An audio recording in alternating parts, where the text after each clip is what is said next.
alala mo inande hina yaltugol ko yasi dabbangol la rewbe nar bi fela nongoy ko rewbe ultra be ba mom ben ko ben don be feli parce que so nani helsingol la min ko noddugol an sifanno ni hor lawol nana dabbande la be hidon sutti ko mi wondi ko ngem derga wote innu rewbe iwtinobe bawon ko feetu e yu a faala wiyo sonna jang arano ngad ko feetu do joni sa wi dum hara yenni a yenni joni he hajja maymuna hajja maymuna na yu mama ba ben wondir ka he dum wadata he derami na en sonku goy awa gasi na en sonku ne en yotindira na wo fami o wata o babe ko moko babe ni non hersini non on fala la hersini na hersingol ma joni o yasonnajo hede andi ko marsa o yehi joni o do non dan andi o do sa jommi ma na mo ko ma taw nabbanam be gwanne kadi mi faala ka mi da o do hakkunde al o naata o do naate tew wota fijir dum tew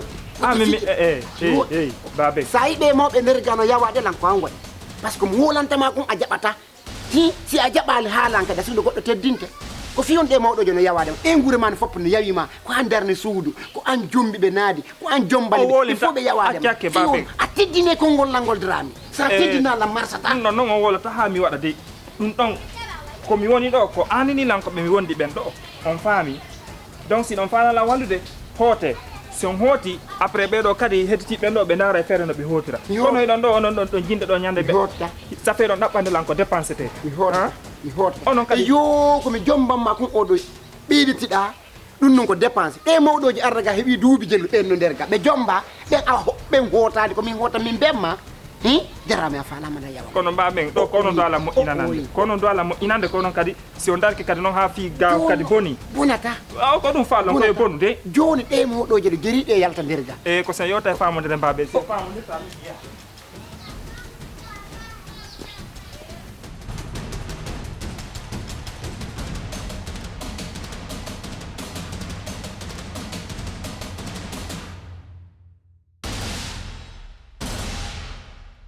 ko dum non yokoto naam a hakkede hakiyala hey koto hida andi ko pellet sa yi dande bebo ne buuti wata lando stay ko sobe o jokki wana men sama kala wallahi golle de hanu da den no wadde yomi halande koto o ko dum wadi min ko wadi ko nana accu tun ha mi gayna koto ko mone sonko don ko fo wata yir dum yewre ko mi wi ko hanu da ko num wadde o ko dum ari wadi tawa nedama himo teddini mi ko pelleti mo andi ko en ndi do ne babe makko si may anko mi so hulli tike an ko mami halane koto si mi halnal mo gonga ko mo mi halanta gonga ala a wadu fi Allah mi gegiri mano juldo gegirte koto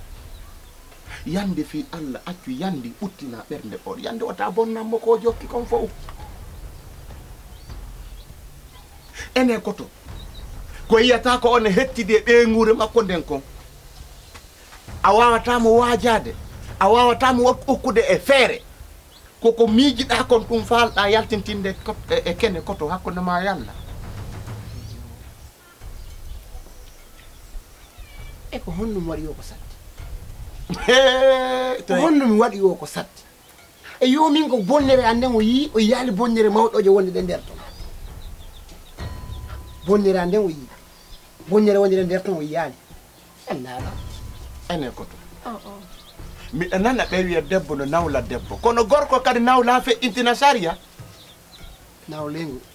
ko debbo ko hejata ay jon non kan kondu jettanta dum jikku awo yi non ba en tawra dum han mukko maw e men ben koto accu fi Allah hay ko wonda don dum do modi bayna o tigi fenu hatta mi wiya dum don no hersini wo baba ko bay andi ka koto an kono billahi ne hersini wallahi mi acci wonde mi wondir kanu mi acci wonde mi andi o ko arga ko o kindiri en joni ko hala pay ko wonda ƴewtude koto hey problème o mo wondir acciren ni koto wota yaw hey acciren ni few wota yaw koto mi yahi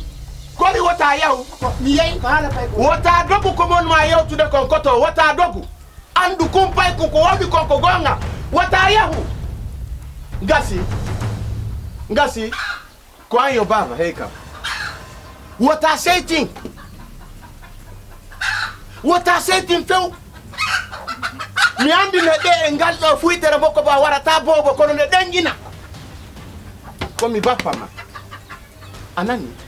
komi bappa ma mi waɗante ɗi fat mi haalante noon hunde wotere waɗa ka haqqille ma mi yaha ha mi hewta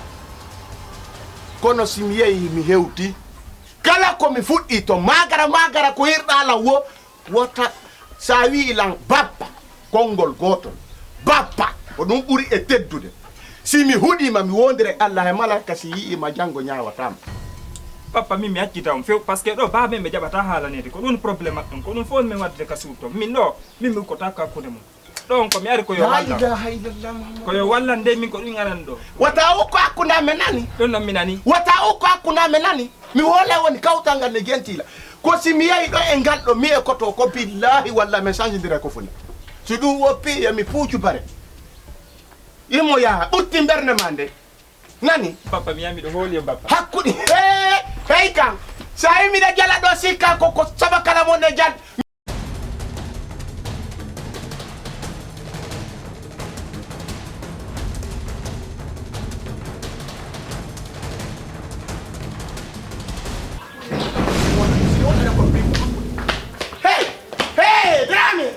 Drame hey kam Drame hey Voilà, écoutez, regardez-moi. Ouvrez votre 3 yeux ou bien c'est 2 yeux. Ouvrez votre tête. Ça, regardez-moi. Ici, dans la cour, personne ne rentre ici. Oui, non, non, je parle. Anelayang. Milani mo si Anelayang. je parlais. Hala nangwe Anelayang. Nyande mi arti dande kana même dans le bidane ko no wati mi da fatta nini hi da fatta nini drame ala der sudu awa yalte do ki kala gede na yalte ono ki kala gede ko mi yalte do aw me yalti mi hanne hunde wotere min do bi daw kanko sodi e gani o yangi hay goto walli takimo o darmi de gani mi hanna no hande ene ko mi fala ka na do batime mi fala ka kuri ba mi fala ka na do batime a hebi batike men do men do kana mi fala ka halama mi fala ka halama de ko mi yandi aw minya mati no feti menen fete ala hore ala ko fete no na fetu kay ko mi haltina no akkitum ko wani mini ko minyan andi ko yon andi ko honno jerro meden yo o akkitum akki koto joni be do kadi a watti be newde der ga yo be wiya ko mi fetu mo do tunde go ayi ko mi rondi ko o do tunde ati mali gorko e kon wona abola ko do abola hakkunde ni al he will not be at your yottina yottini mi ala to tumunde wonde on fot modo ono warde be personne sori ici kayas yo donc ko alhamdulillah no woni be fop kayas goto wona tan ko mi ñaw ko ma fofa donc goto bi da halama demundu rebe fop nderga pochitino kayas mi dabana bi daw den o fan kon wi dadi Rahmatullahi ndari sa ko don tele yatte ni dabana bi si mi wadani ni yakuma si mi wadani ni yakuma yakata do yalton fop e kon ndrame wuwi dam mi hala ni mo problème ni to wowlango yo mi accu men négocier ga o jabata ko wati pego ci ko yo fetu do mo ni ko fami mi sawi la mi da feti mi dudde to bantara ki mi sawi la mi feti mi andi ko ono yo watti de sera be agal boya gal do so figiri la mi da ba on hayona mi yarta do fop mo do yal do mari na ko ni na minni ci Allah Attendez. Marama yo Écoutez. Andi ko min patron Martindo. Tiens hecke, l'autre est hecke, l'autre est hecke. Prenez le hecke.